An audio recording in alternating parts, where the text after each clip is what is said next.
रहे हैं AG entertainment की धमाकेदार प्रस्तुति। सुनले बानी भोले बाबा करिया बारे कारे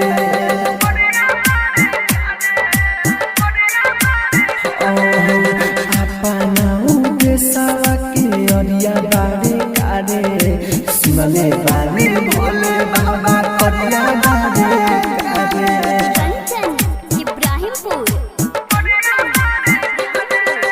बसल बारे दुर्देव घर बढ़िया बारे कारे सुनले बानी भोले बाबा करिया बारे कारे। Mix by AG recording studio.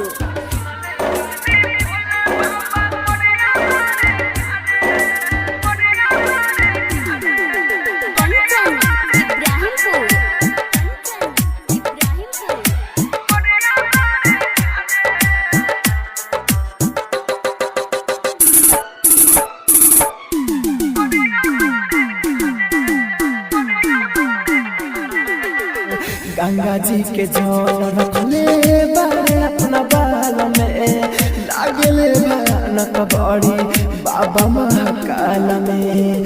Ganga ji के जल रखले बारे अपना बाल में लागले भयानक बड़ी बाबा महाकाल में।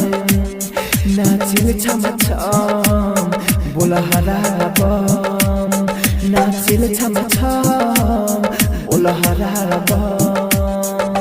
पर्वत पहाड़ के कगरिया बारे कारे सुनले बानी भोले बाबा करिया बारे कारे अपना उदेशवा के अरिया बारे कारे सुनले बानी भोले बाबा करिया बारे कारे। Mix by AG recording studio.